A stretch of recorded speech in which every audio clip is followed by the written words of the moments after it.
Trying to think of what else piqued my interest. Quarterback. Yeah, they got the quarterback situation with that Ryan Day was non-committal on. Yeah.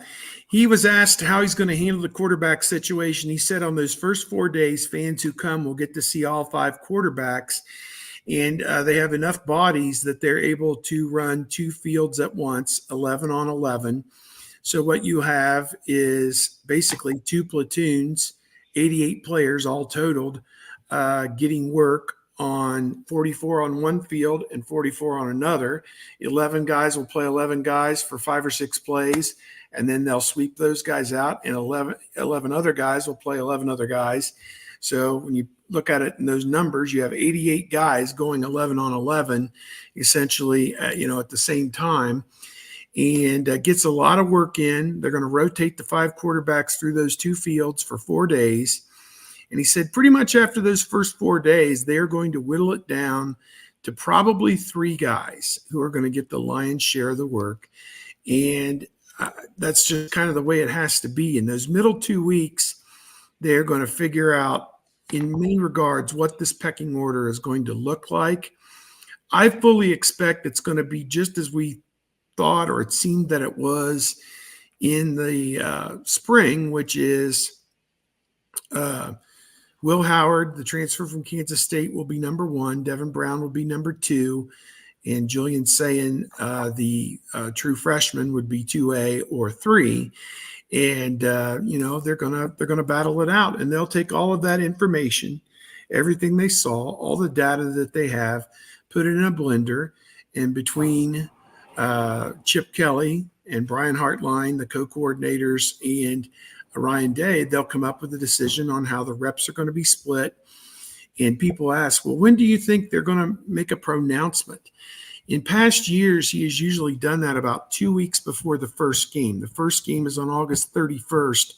So my guess is it could happen sometime late in the week of August 14, 15, 16, 17. Sometime at that point, they will have had enough days under their belt, about 15 days of practice out of the 25 or so that they're going to have before the first game, and they'll be able to make an informed decision on what they're going to do. And again, I would be aghast if it's not Will Howard. I mean, he's the guy that you brought in, that you pinpointed, and he's the guy you brought in to man that position. So, to me, I'm of the belief that that's probably what it'll be.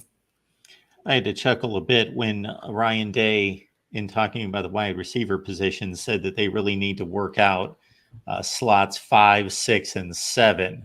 The luxury of having a pretty good run of wide receivers. And obviously, even the guys that he mentioned as needing to step up are ultra talented guys. And Denzel Burke, Jack Sawyer, well, they were all asked about Jeremiah Smith. And I thought Jack Sawyer had the most interesting, or the most, just eye-popping comment, because his thought process was, this guy's the number 1 player in the country. I hope there's not too much pressure on him. I hope he just thinks, I can come in here and be comfortable. I don't have to prove anything. I can learn the first year. I can, do all those regular things that any true freshman does. But then he saw him on the field and he said, holy shit, this guy can play. He can play right now. Yeah, his comments were very, very much positive about Jeremiah Smith. And everybody who's come in contact with him loves his work ethic, his business-like approach to his work, and everything he has shown so far seems to be on the up and up and very positive. We saw in the spring he made one spectacular play after another. Coach Day was a little bit more reserved in his comments. He said he's never played a snap for us. I'm going to reserve comment until we get him in a live game, and then probably after that Akron game, he'll start to talk about roles and different things like that. But it definitely does seem to be shaking out that Emeka Egbuka will be at 1 wide receiver position, Jeremiah Smith at another, then Carnell Tate or Brandon Ennis possibly, at the third one. And then you get down beyond those first 4. As I kind of look at my roster, I see Jaden Ballard as a veteran guy who really needs to step it up this year. It's kind of like the moving sidewalk is ending. Please look down. Either you're going to make plays now or never. And so that's there for him. Bryson Rogers and Kojo Antwi are also on the roster. And of course, they brought in another 5-star receiver from Fort Wayne, Indiana. He did not arrive until June, and that's Mylan Graham. He was a late enrollee in June. And it's kind of harder. It is a little bit harder, I think, for those guys that enroll in June that, didn't get that indoctrination in spring football into the offense to pick it up so quickly to where they can make inroads in the fall. But Mylan Graham has the talent, certainly, and we'll see if he can break into the 2 deep one way or the other. So they've got options. They got 4 or 5 guys who are burning, who've sat behind some pretty good players the last few years. And in the spring, to be honest with you, I thought Antwi and Bryson Rogers made all kinds of plays. So those guys, to my way of thinking, have positioned themselves to be ready if and when their number is called. And now we'll see as they get into it this fall how that's all going to shake out, wide receiver. But they've got options. I think the biggest question, or one of the big questions now is at running back. You only have 2 running backs with college experience when you're talking about Quinshon Judkins, the Ole Miss transfer, and Travion Henderson. You're relying on a couple of true freshmen to be the backups. And Ryan Day said those guys will have to play, James Peoples and Sam Williams-Dixon. And I thought they both did very well in the spring, given their lack of time in the program. I thought the little bit that they showed was very refreshing to see that those 2 young guys could be an answer playing for Carlos Lachlan, the new running backs coach. So, some storylines going in. Obviously, everyone's wrapped up on the offensive line, and Day kind of left it out there that, we know that Josh Simmons is the left tackle and that Donovan Jackson is the left guard, but he said Carson Hinsman and Seth McLaughlin, the Alabama transfer, are going to both play center and right guard during preseason camp, and they're going to figure out what alignment works best. Josh Fryer, they really seem to believe is their right tackle. He started there last year. He's had a great summer, according to Coach Day, and that's the guy they're pinpointing for that position.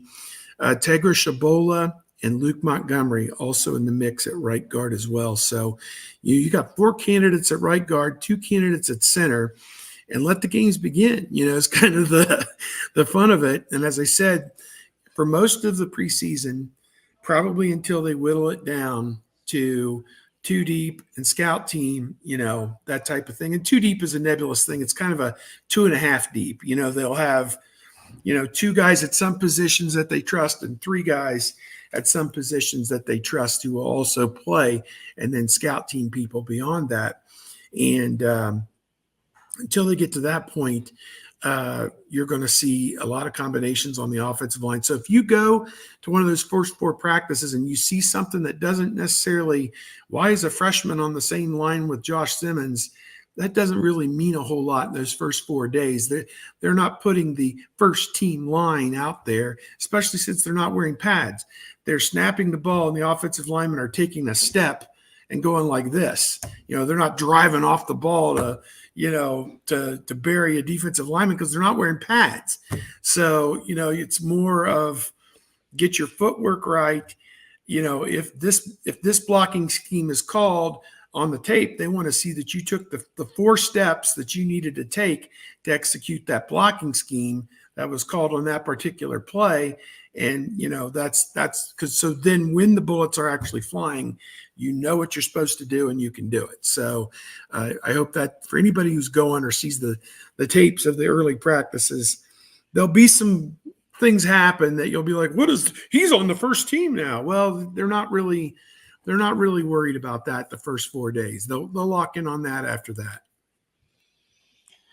All right, Steve, I believe we've done enough damage. We want to let everyone know that if you'd like to partner with us here at the Voice of College Football, meaning whether that's a personal brand or a business opportunity, please contact me at MarkRogersTV at Gmail. What's going on at Bucknuts? Well, we were all over this thing with the Big Ten Media Days. If you want to go back and watch any of the video of the coaches and the players, all just great press conferences everybody had. A lot of good questions, a lot of great answers, and these kind of things. And then obviously this week we'll be all over practice. We presume we'll get to go those first 4 days and get some pictures, a little bit of video. They'll probably cut the video down after the stretching, but so that's what it is usually, or the like the defensive lineman drills.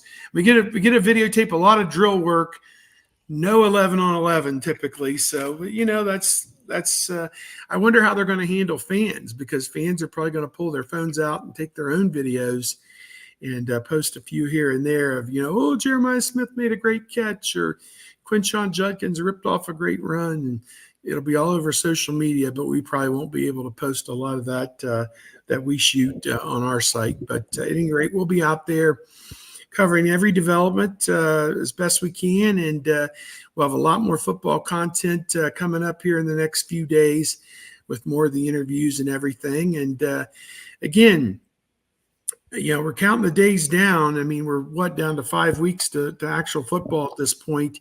5 weeks from tomorrow, I guess. So it'll be here before we know it. Steve, Lisa mentions this in the chat, and I've got to say, I wouldn't say that I'm surprised, but if I had gunned ahead or had to make a bet, I would have bet that one of these quarterbacks was going to transfer, and they didn't. Yeah, I think it's some school of thought that maybe Aaron Noland might have transferred out once Julian Sayin came to campus, and it seemed obvious in the spring that Sayin is ahead of Noland in the pecking order. And I don't know whether to read a whole lot into that or not. I think Noland, when he got in the game in the second half, showed that he's very much capable. He did throw an interception, but it was on the last play of the game when they were like on the 25-yard line trying to put the ball in the end zone. And, you're under duress. The only way you're going to put the ball in the end zone is if you throw it down there. And guy made a great play to intercept the final play of the game. So I don't hold that against him, not one bit. I thought he played pretty well and showed he could run the football effectively as well, which is going to be a big part of his game. I think Howard, unlike the previous quarterbacks that they've had with Stroud and McCord, is going to be a willing runner. I think Fields was to a degree, and I think that you will see Howard as well. If it's 3rd and 5 and he knows he can get the first down, instead of throwing into double coverage, he'll put the ball down, put his head down, and try and go get that first down. So to me, I think that's going to be a good part of this offense. Devin Brown, he's got upside as well. And certainly Sayin, I have a lot of questions on my chat. How's he going to manage the quarterbacks in a blowout game or whatever, or just managing the quarterbacks in general? And I'm like, win the game. That's first. Always win the game. I think against Indiana last year, they were sputtering so bad. They wanted to play Devin Brown. They put Devin Brown in the game, and nothing really changed or got better. So they went back with who they thought was the better guy, McCord. And I think they won the game like 22-3 or something. It was just terribly, miserably not entertaining and not impressive. But things did improve after that.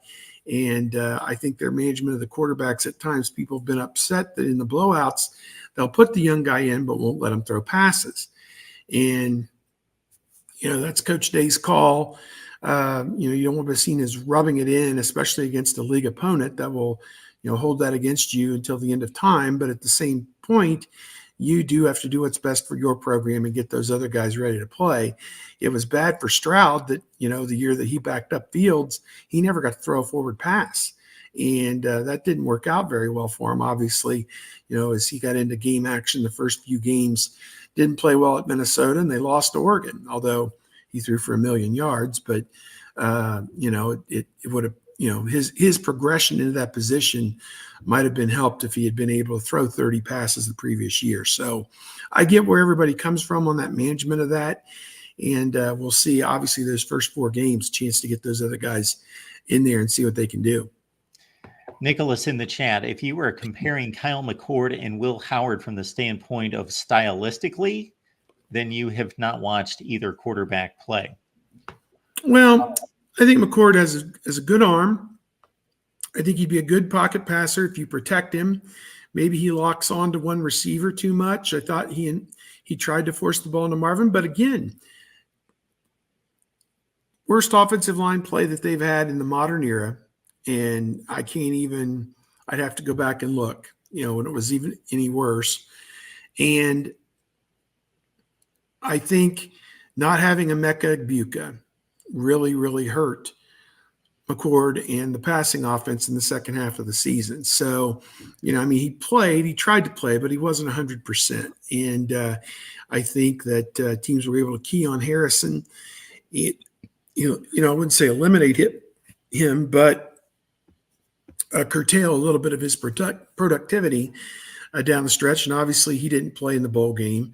And of course, neither did McCord. But Howard, to me, is a winner. Howard's going to do whatever it takes to win. And I think it's going to be a lot of fun. He seems like a fun guy to be around. He's always smiling, lifting his teammates up. I think he's a good leader. And I think people have taken to him. And I think that, we'll see it. He has all these games of experience under his belt. And that's worth something in my mind. So I want to see and hear what he brings to the table. No, the point I was making, I was not dissing Kyle McCord. My point was that there was a comparison being made of the two being exactly the same player, and Howard is a different player. I don't see that. McCord's a pocket passer. They're just a different style player. Yeah.